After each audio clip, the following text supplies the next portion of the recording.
Krishna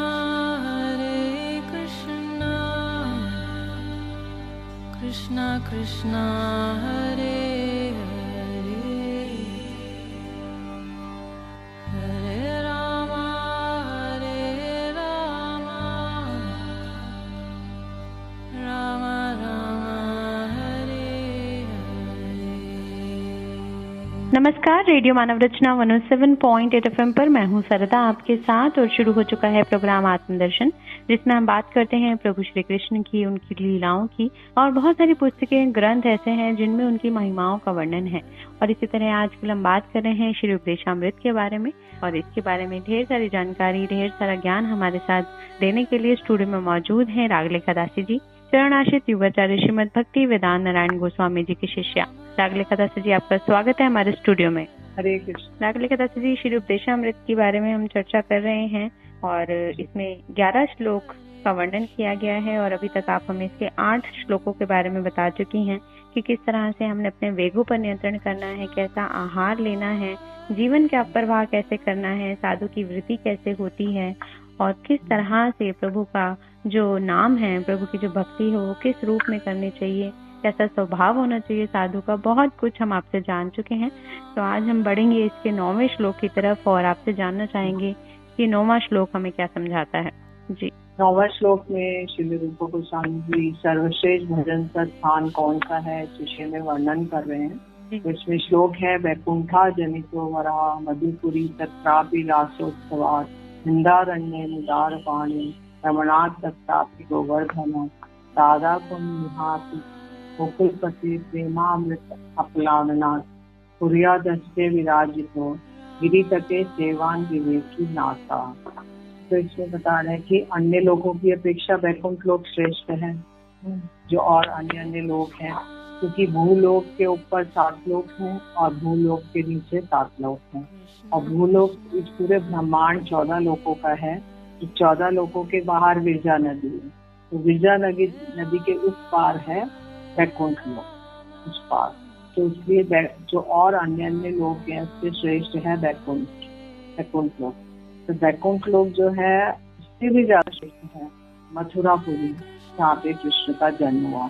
तो उसके बाद मथुरा से भी ज्यादा श्रेष्ठ कोई स्थान नहीं। अब ये तारतम्य दे रहे हैं श्री गोस्वामी की, यदि किसी को ना पता हो तो उसके साथ से उनको एक इन्फॉर्मेशन एक वो आसान कर रहे हैं कि नहीं, ये जो है मथुरा क्योंकि वहाँ पे जन्म हुआ, लेकिन वृंदावन में उनका राज उत्सव हुआ। तो राज होने की वजह से वृंदावन और भी श्रेष्ठ है।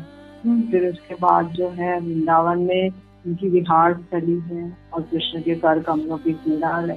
तो उसके बाद जो है इससे भी ज्यादा श्रेष्ठ है, वृंदावन से श्रेष्ठ है, वो है गोवर्धन।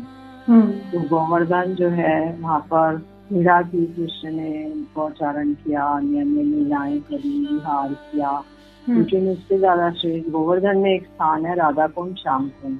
तो राधा कुंड जो है, क्योंकि कृष्ण ने वहाँ पे स्नान किया और राधा जी का ही प्रतीक है राधा कुंड, ये वो सर्वश्रेष्ठ है। और कृष्ण का प्रेमामृत में स्नान होता है, तो कृष्ण प्रेम से द्रवीभूत होके ही कृष्ण कुंड बन गए श्याम कुंड, और राधा जी प्रेम से द्रवीभूत होके राधा कुंड बन गई। तो इसलिए राधा कुंड और भी श्रेष्ठ है। तो श्री रूप गोस्वामी कह रहे हैं कि अगर गोवर्धन में कोई विराजमान व्यक्ति है और राधा कुंड में कौन ऐसा विवेकी संपन्न व्यक्ति होगा जो उसकी सेवा नहीं करे, अर्थात करेगा ही करेगा। तो इस 9वें श्लोक में यही बताया गया है कि भजन के स्थानों में सर्वश्रेष्ठ जो है वो राधा कुंड है। राधा कुंड में रहकर अगर हम भजन करेंगे तो राधा रानी की कृपा प्राप्त होगी। कहते हैं कि मथुरा इसलिए श्रेष्ठ है क्योंकि वहाँ कृष्ण का जन्म हुआ। तो वैकुंठ से ज्यादा श्रेष्ठ, वैकुंठ में तो कृष्ण का जन्म नहीं हुआ, कृष्ण के जन्म और बाल लीलाएं और वो मोर पंख लगा के घूम रहे हैं, गैयाओं के पीछे जा रहे हैं, ये सब लीलाएं वैकुंठ की नहीं है। वैकुंठ में कृष्ण की मैया बाबा, यशोदा मैया बाबा, गैया और यमुना जी और ये सब नहीं।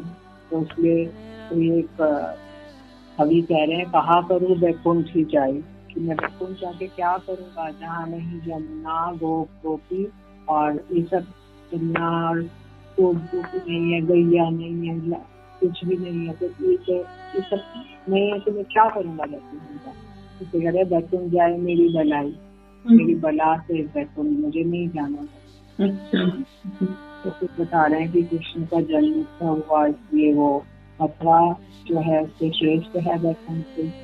फिर उसके बाद जो है मथुरा से भी ज्यादा श्रेष्ठ है वृंदावन, क्योंकि वहाँ पे उनकी रासलीला हुई। फिर उसके बाद भी बंसी वट से जो कृष्ण ने वेणु बजाई और रासलीला किया उन्होंने आधी रात को शरद पूर्णिमा पे, तो वो सब लीलाएं वृंदावन में ही हुई है। फिर उसके बाद जो है रासलीला श्रेष्ठ है, लेकिन इससे भी ज्यादा श्रेष्ठ स्थान है वो है गोवर्धन। जो गोवर्धन है, क्योंकि 3 चीजें जब कृष्ण चले गए धराधाम से, 3 चीजें रह गई, एक तो ब्रजराज और एक गिरिराज गोवर्धन और एक यमुना जी। तो गिरिराज जी गोवर्धन जो है वो अभी भी वृंदावन में है और वो कृष्ण के विरह से विलीन हो गए हैं, मतलब विरह में एकदम खंड खंड हो गए हैं, इसीलिए वो शिला के रूप में दिखाई देते हैं। तो गिरिराज गोवर्धन में बहुत से सरोवर हैं, मानसी गंगा में पावन सरोवर आदि। तो इसी में एक है राधा कुंड, श्याम कुंड। तो कहते हैं गिरिराज गोवर्धन में भी सर्वश्रेष्ठ जो स्थान है वो है राधा कुंड, क्योंकि राधा कुंड जो है यहाँ पर कृष्ण ने लीलाएं की, प्रेम की लीलाएं की श्रीमती राधा रानी के साथ और उनकी सखियों के साथ। तो ऐसा कौन सा विवेकी पुरुष होगा जो राधा कुंड की सेवा नहीं करेगा, अर्थात करेगा ही करेगा। इसलिए जो अपने देह से और सिद्ध देह से निरंतर वास करता है तो इस भजन प्रणाली का अवलंबन करना चाहिए। और राधा कुंड की महिमा गौर भक्ति ही अन्यान्य मधुर रसाश देवी भक्ति के लिए दुर्गे और गम्य। तो जो गौर हरि की भक्ति करते हैं तो वो लोग राधा कुंड की महिमा जानते हैं, क्योंकि दुर्गे है और अगम्य है, मतलब उसको कोई ज्ञान नहीं कर सकता और कोई जान नहीं सकता। इसलिए जो राधा कुंड की महिमा है वो है। तो राधा कुंड कैसे आविष्कार हुए थे? एक बार जो अरिष्टा से असुर था, बैल के रूप धारण करके आया, तो उसको, क्योंकि वो बैल का असुर था तो उसके कृष्ण ने उसका वध कर दिया। अब सारी गोपियां कहने लगी कि हे श्याम सुंदर, तुमने तो गाय बैल तो एक ही है, सब गौवंश ही है, तुम तो गौवध कर दिया, तुम उसका प्रायश्चित करो, तुम सारे जाके ब्रह्मांड में तीर्थ है उसमें जाके स्नान करो, क्योंकि तुमको तो पाप लग गया, तुम तो स्पर्शी हो, हम तो तुमको स्पर्श नहीं कर सकते। तो श्याम सुंदर ने कहा ठीक है। उन्होंने सारे तीर्थों को बुला लिया और वो सारे तीर्थ आकर श्याम सुंदर ने वेणु से वहाँ पे खोदा और सारे तीर्थ आ गए और वहाँ पे उसको कुंड को भर दिया, शाम कुंड को। तो अब शाम कुंड हो गया तो सारी गोपी ने सोचा भाई श्याम सुंदर की तो बहुत महिमा हो रही है, हमारी राधा जी की भी महिमा होनी चाहिए। तो राधा जी ने अपने कंगन को, जो हाथ में कंगन पहना था, उसको ऐसे गोल घुमाया, वहाँ पे भी एक गड्ढा हो गया, उसका नाम हो गया राधा कुंड। तो अब उसमें जल नहीं था, तो सारी शक्तियों ने मानसी गंगा से कतार बना ली, सब एक पूरा लाइन बना लिया और वो लोग एक एक धरा करके मानसी गंगा से तीर्थ जाके राधा कुंड में डाल रहे हैं। तो जितने भी तीर्थ थे वो जाके कृष्ण के चरणों में लौट गए, बोले हे श्याम सुंदर, आपकी जो प्रिया जी है उनकी भी हमें सेवा करने का मौका दीजिए। श्याम सुंदर ने कहा कि आप जाके उनकी प्रार्थना कीजिए। सारे तीर्थ उनके चरणों में लौट गए विश्वानी नंदिनी के, और कहने लगे आपकी जो राधा कुंड की सेवा का हमें सुरक्षा प्रदान कीजिए। तब फिर राधा जी ने हाँ किया, तब फिर तीर्थ से ही श्याम कुंड के जैसे एक जगह को छोड़कर सारे जल तीर्थों का जल राधा कुंड में भर गया। इसलिए आज भी राधा कुंड का जो जल है वहाँ पे जब संस्कार होता है राधा कुंड का 30 साल में एक बारी, तो वहाँ पर ये कंगन कुंड दिखाई देता है जो राधा जी ने अपने हाथ से किया था, और वहाँ पे स्रोत आता रहता है, कभी भी स्रोत समाप्त नहीं होता जल का स्रोत। इसलिए वो चिन्मय जल है। इसलिए अगर कोई राधा कुंड और श्याम कुंड स्नान करता है तो उसको सारे तीर्थों के स्नान का फल प्राप्त होता है। और स्पेशली इसमें तो राधा रानी की स्वयं ही जड़ीभूत हो गई है, इसलिए राधा कुंड है और श्याम सुंदर है, श्याम कुंड के रूप में परिवर्तित हो गई। तो जो लोग स्नान करते हैं वो राधा कृष्ण के कृपा लाभ प्राप्त करते हैं। जी बिल्कुल।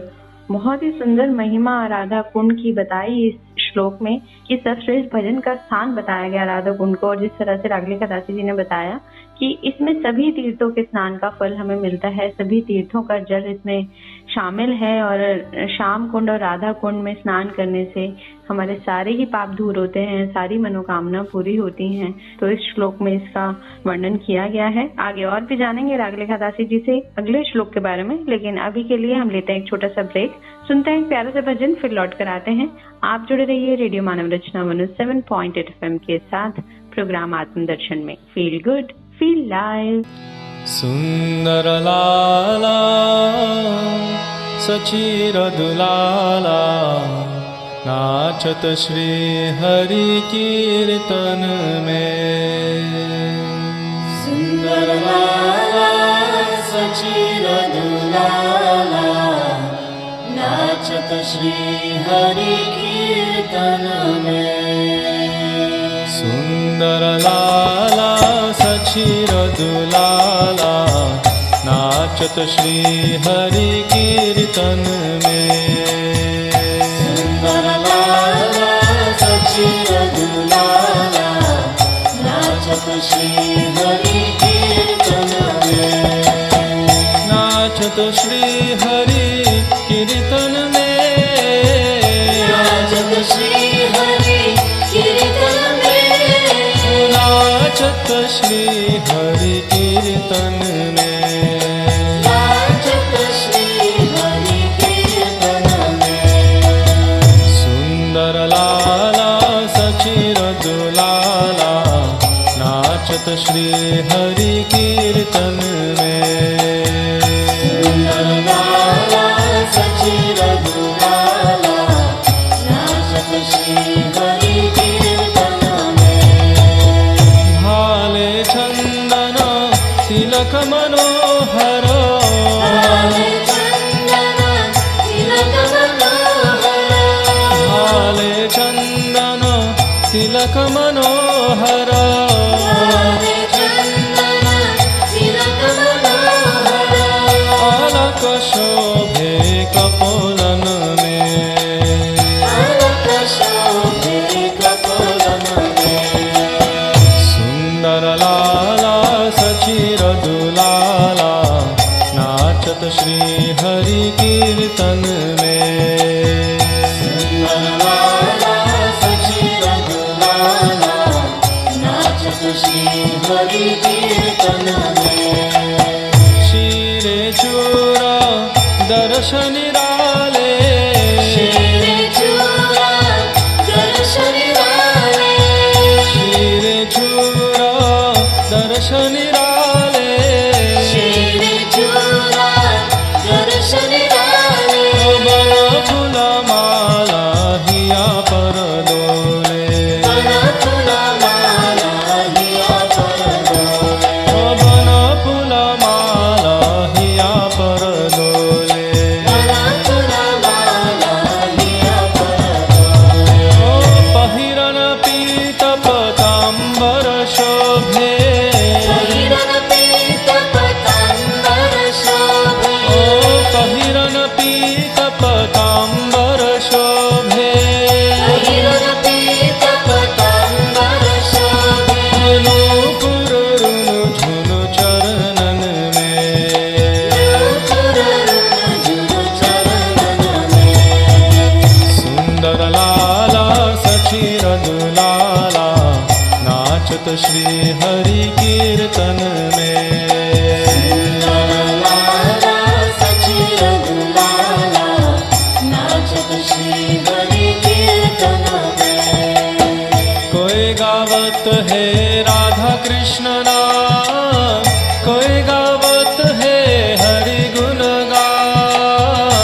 दुलाला नाचत श्री हरि कीर्तन में। सुंदर लाला सचिर दुलाला नाचत श्री हरि कीर्तन में। नाचत श्री हरि कीर्तन में। नाचत श्री हरि कीर्तन में। नाचत श्री हरि कीर्तन में। नाचत श्री हरि कीर्तन में। ओ सुंदर लाला सचिर दुलाला नाचत श्री हरि कीर्तन में। सुंदर लाला सचिर दुलाला नाचत श्री हरि कीर्तन में। ओ सुंदर लाला सचिर दुलाला नाचत श्री हरि कीर्तन में। सुंदर लाला सचिर दुलाला नाचत श्री हरि कीर्तन में।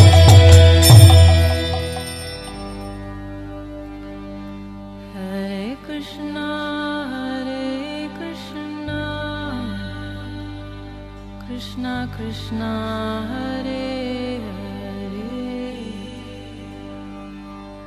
Hare Rama,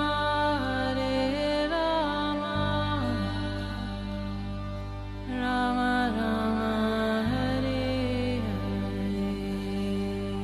स्वागत है आप सभी का एक बार फिर रेडियो मानव रचना 107.8 FM सुन रहे हैं आप। मैं हूँ सरता आपके साथ और आगले खदासी जी से जान रहे हैं हम बहुत सारे श्लोकों का वर्णन श्री उपदेशामृत के अंतर्गत। और अभी हमने इसके 9वें श्लोक की चर्चा की, राधा कुंड का वर्णन जाना, उनकी महिमा जानी। तो अब आगे बढ़ेंगे और इसके 10वें श्लोक के बारे में जानेंगे कि श्री उपदेशामृत का 10वां श्लोक हमें क्या समझाता है। जी, अब 10वें श्लोक में श्रील रूप गोस्वामी जी कृष्ण का सर्वाधिक प्रिय कौन है उस बारे में चर्चा कर रहे हैं। जी, कर्ण्य परितो हरे प्रियतया व्यक्तिन ययुर्ज्ञाने सेभ्यो ज्ञान विमुक्त भक्ति परमा प्रेमे निष्ठा सत्तेभ्यस्ता पशुपाल पंकज दृष्टाभ्यो अपि स राधिका श्रेष्ठा तद विद्यम सदये सरसी ताम नाश्रेय कह कृति। इसमें बता रहे हैं कि जो स्वेच्छाचारी जीव हैं, मतलब जो फ्री एकदम अपने आप को समझते हैं, कुछ भी किसी चीज से बाइंडिंग नहीं समझते हैं, तो उनकी अपेक्षा निष्काम कर्मी श्रेष्ठ है, जो अपने कर्मों को बिना किसी कामना के करता है। तो उन सदा सर्वदा सत्कर्मों में लगे हुए पुण्यवान कर्मकांडियों की अपेक्षा 3 गुना से अधिक ब्रह्मज्ञानी कृष्ण के अधिक प्रिय है। तो अब पहले तो स्वेच्छाचारी जीव है, फिर उसके बाद कर्मी श्रेष्ठ है, कर्मी से भी श्रेष्ठ ज्ञानी श्रेष्ठ है, फिर ऐसे ज्ञानी से भी श्रेष्ठ है जो ज्ञाने प्रयास उद्वास्य, जो इस ज्ञान के प्रयास को छोड़कर केवल भक्ति को ही श्रेष्ठ मानने वाले हैं। सनक आदि, सनातन, सनक, सनातन, ये सब जो है भक्तिजन बड़े कृष्ण के 3। फिर और उन सब भक्तों में से केवल प्रेम की निष्ठा वाले नारद आदि जैसे जो भक्त हैं वो कृष्ण को और अधिक प्रिय है। फिर इन सब भक्तों की अपेक्षा कृष्ण का जो ब्रज गोपी है वो बहुत ही प्यारी है, उनको अतिशय प्यारी है। और उन प्यारी गोपियों में श्रीमती राधिका जी कृष्ण की सर्वाधिक प्राण से भी अधिक प्यारी है। जी जी। तो इसी प्रकार जो राधा कुंड भी कृष्ण का अतिशय प्यारा है। फिर राधा रानी मतलब जितने भी व्यक्ति हैं उनके अंदर सबसे ज्यादा प्यारी है, कर्मी, ज्ञानी और भक्त में विशुद्ध भक्त, फिर और प्रेमी भक्त और गोपियाँ, उनसे भी श्रेष्ठ राधा रानी प्यारी है। तो राधा रानी जो है, जैसे राधा रानी उनको प्यारी है, तो उनका राधा कुंड भी बहुत प्यारा है। इससे ऐसा कौन सा सौभाग्यवान सुचरित व्यक्ति होगा जो राधा कुंड के अप्रकट रूप में निवास करता हुआ कृष्ण के आत्मयाम भजन नहीं करेगा, क्योंकि करेगा ही। ऐसा कौन होगा जो वहाँ पे राधा कुंड में वास नहीं करेगा और रहकर उनका आत्मयाम भजन नहीं करेगा, सभी करेंगे। तो इसमें बताते हैं यथा राधा प्रिया विष्णु सत्य कुंडम प्रिय तथा सर्व गोपीषु सर्वे का सेवका विष्णु अत्यंत लगा। तो ये शास्त्र का प्रमाण दे रहे हैं कि जैसे श्रीमती राधिका ही कृष्ण की सर्वाधिक प्रियतमा है, उसी प्रकार श्रीमती राधिका के अभिन्न स्वरूप जो राधा कुंड है वो भी बड़े प्यारे हैं कृष्ण को। और भक्तों के लिए ये श्रेष्ठतम वासस्थान है। इसलिए जब यथा राधा प्रिया विष्णु सत्य कुंडम से, जैसे राधा रानी प्रिय है ऐसे विष्णु के उनका कुंड भी प्रिय है और सारी गोपियां उसकी सेवा करती हैं और तो विष्णु की बड़ी प्यारी है जी। तो इसलिए श्री प्रभु स्वामी जी कह रहे हैं कि संसार में जितने भी प्रकार के साधक इन सब में राधा कुंड के तट पर वास करने वाले भजनकारी भगवत भक्ति सर्वश्रेष्ठ कृष्ण के सर्वाधिक प्रिय है। इससे जितने भी लोग वास करते हैं जो राधा कुंड के रहते हैं भगवान के भक्त हैं वो लोग कृष्ण के बड़े प्यारे हैं। और इसका वर्णन जो श्लोक में किया गया है इस प्रकार कर्मियों से भी जो ज्ञानी श्रेष्ठ है, ज्ञानियों से भी ज्ञान विमुक्त शुद्ध भक्त कृष्ण के प्रिय है। तो ज्ञानी तो केवल अहम ब्रह्मास्मि को चिंतन करते हैं, कर्मी तो कर्म करके कर्म फल प्राप्त करना चाहते हैं, तो वो तो कीचड़ से कीचड़ हो रहे हैं, तो उनको वो प्रिय नहीं है। फिर ज्ञानी जो कि अहम ब्रह्मास्मि मैं ही ब्रह्म गंगा भगवान निराकारवादी मेरे सम्मान पे, तो इससे ज्यादा श्रेष्ठ है भगवान के शुद्ध भक्त, वो उन्हें बड़े प्रिय है। और शुद्ध भक्त से ज्यादा प्रिय उनको प्रेमी भक्त है। तो प्रेमी भक्त में ब्रज गोपियां बहुत प्यारी, लेकिन इन प्यारी गोपियों में भी श्री राधा रानी बड़ी प्रियतमा है। फिर उनका जो राधा कुंड है वो भी बड़ा प्रिय है। इसके जो परम स्थिति संपन्न विद्यमान व्यक्ति है अवश्य ही राधा कुंड से वास करके कृष्ण की अष्टकाली लीला सेवा करेंगे। तो जैसे कि बहुत ही सुंदर वर्णन किया गया कि श्री कृष्ण को सर्वाधिक प्रिय कौन है। वैसे तो सभी जानते हैं कि राधिका उनको सबसे ज्यादा प्रिय हैं, और जैसे कि रागलिका दासी जी ने बताया कि वैसे तो उनको अपने सभी भक्तजन प्रिय हैं, सभी उनके जो साधक हैं उनको प्रिय हैं, सारी गोपियां उनको इतनी प्रिय हैं, लेकिन फिर भी जो राधा के सबसे ज्यादा निकट हैं, यानी कि जैसे राधा कुंड के आसपास जो लोग हमेशा प्रभु की भक्ति करते हैं, राधा रानी की भक्ति करते हैं, वो उनको सबसे ज्यादा प्रिय हैं। तो ये बहुत ही सुंदर वर्णन जो किया गया है ये श्लोक में किया गया है। तो रागलिका दासी जी, तो पूरा अगर हम देखें कि हमने अभी तक इसके 10 श्लोक जो है कर लिए हैं, और आज हमने जहाँ तक है सर्वाधिक जो भजन का स्थान भी राधा कुंड बताया, और श्री कृष्ण को जो सर्वाधिक प्रिय वो भी राधिका ही है। तो हम सभी जानते हैं कि राधा और कृष्ण अगर हम नाम भी लेते हैं तो पहले राधा का नाम आता है। तो ये परंपरा, ये चीज कहाँ से आई कि सीता राम और राधे कृष्ण पहले जो है वो स्त्री का, यानी कि जो देवी है उनका नाम पहले आने की प्रथा कहाँ से शुरू हुई, कैसे ये बात आई हमारे पुराणों में? ऐसा है कि जो हम शक्तिमान उनका जोड़ा है, तो सीता राम और लक्ष्मी नारायण, फिर राधा कृष्ण। माँ बाप में भी पहले माता फिर पिता आते हैं। जी, पहले शक्ति, क्योंकि शक्ति के बिना तो शक्तिमान कुछ नहीं कर सकता ना। अगर एक पंखा है तो पंखा वो लटका रहेगा लेकिन उसको वैल्यू नहीं है, लेकिन अगर उसके अंदर शक्ति विद्युत का संचार कर दिया जाए तो वो चलेगा।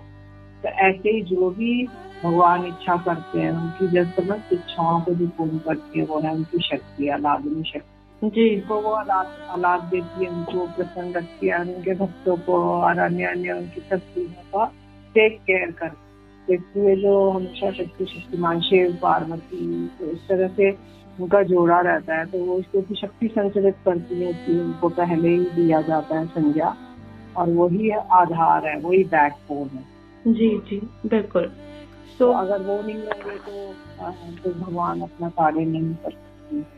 जी बिल्कुल। तो शक्ति है जो हमारी, जो बहुत ही सुंदर वर्णन है कि जो राधा रानी, या मतलब जो भी कह लीजिए, हम जहाँ पे भी भगवानों का भी वर्णन करें तो सबसे पहले हम स्त्री का नाम पहले लेते हैं, जैसे लक्ष्मी नारायण, राधे कृष्ण, सीता राम, पार्वती शिव, जो जोड़ियां हैं। अगर हम इस युग की भी बात करें तो पहले माता फिर पिता का नाम लिया जाता है।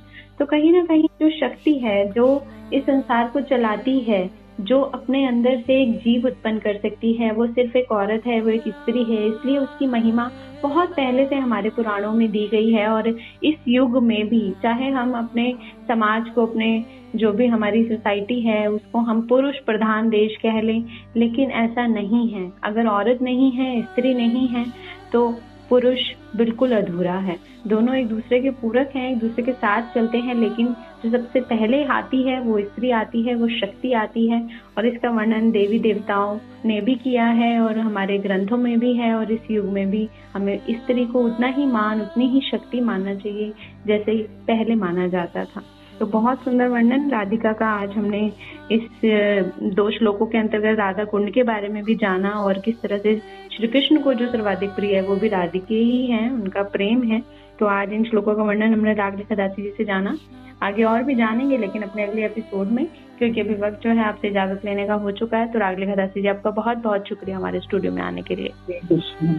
तो दोस्तों अभी के लिए हमें इस प्रोग्राम से दीजिए इजाजत और सुनते रहिए रेडियो मानव रचना 107.8 FM पर आने वाले और भी प्रोग्राम्स को। Feel good, feel live.